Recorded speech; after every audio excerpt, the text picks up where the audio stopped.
understand this, the diagram is in fact is like this.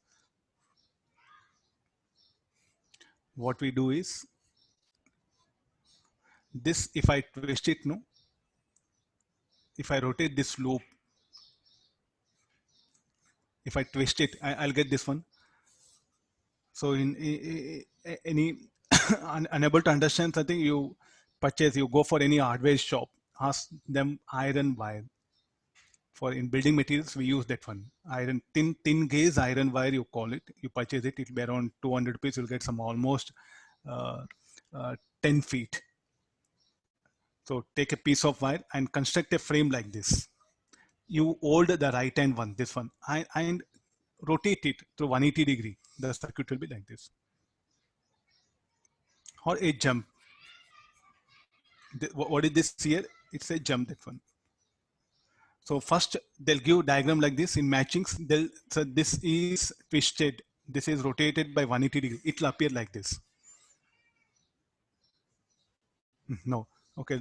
Let's come for flux negative. B bar into the plane, flux negative. Negative flux increase the d phi by dt will be negative. EMF induced positive. So how the induced current in both the loops should flow anti-clockwise.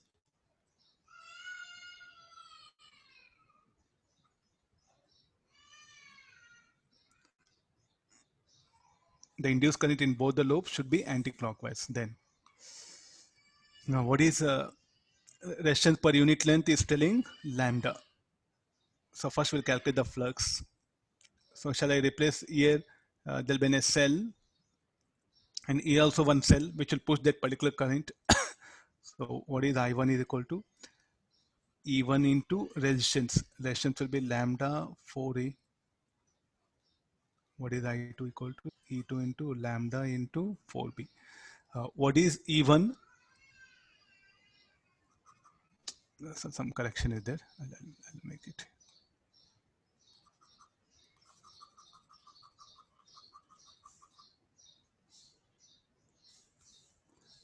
This is A.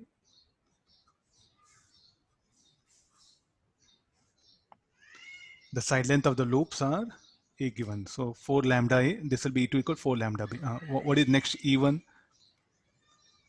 E1 should be equal to A square dB bar by dt.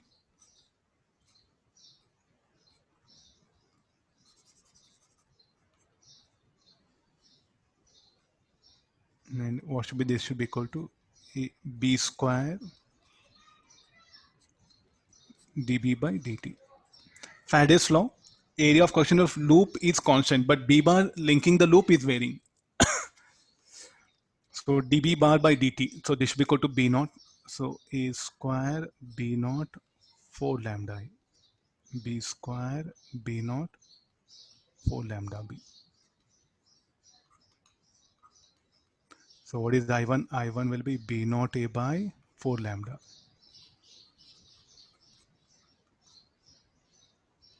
They are very popular in advanced exam. Check once.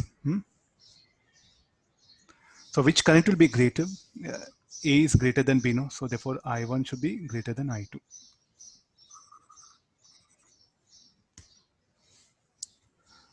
Then how to get the resultant current?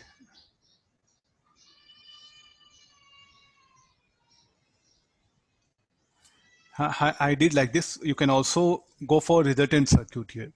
So this should be the E1. This should be the E1. And it will encounter, the current will encounter resistance how much? 4 lambda A.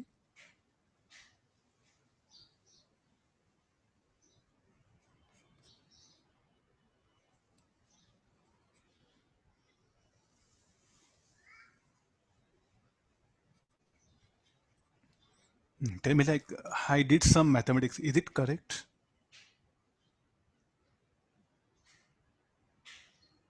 Should we think like this individually on each loop? Or I do one circuit here now. What is the EMF induced? I1 will flow anti-clockwise. So therefore, a cell will be responsible and EMF will be responsible for flow of current. That EMF is what I'm showing E1. And since E1 greater than E2, so therefore the resultant current will be determined by E1. Why this polarity for E2 should be like this?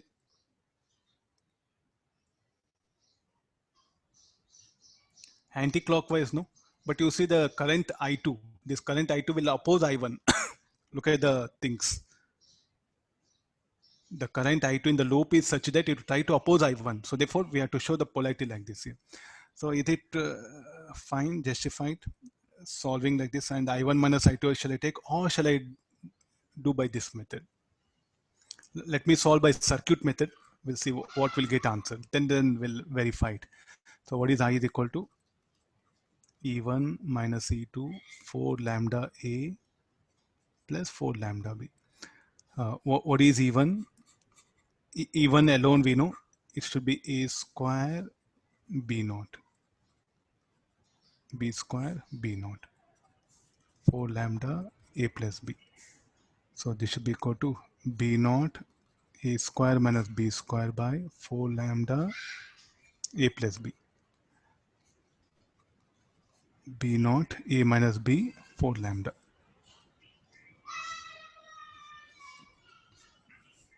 You take definitely I1 greater than I2. You take the difference of that. B naught A minus B by 4 lambda. I suggest this is, if I go for more than 2 loops, no, then definitely somewhere will be going wrong. So this, in some books they're given, better to avoid thinking like this, because more than 2 loops, definitely this will be in a big trouble.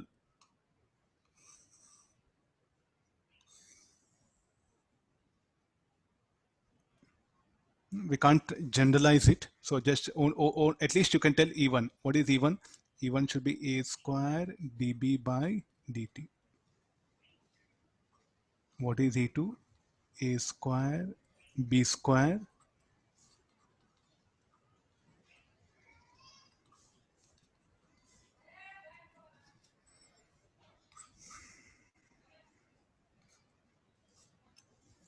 So it's better to draw a circuit and analyze it than rather than doing mathematically.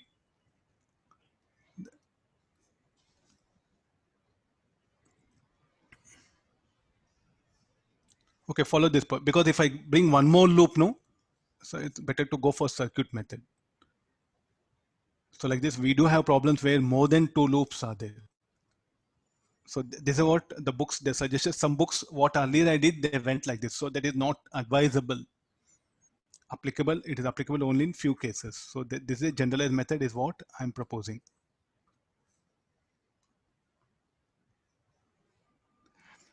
The direction of I2 here, you can see from the diagram, the direction of I2 is such that it will oppose I1, no? Look at this.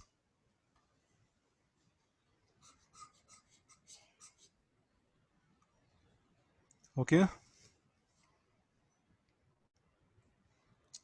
If B bar here out of the plane in the second loop, then I2 will flow in clockwise.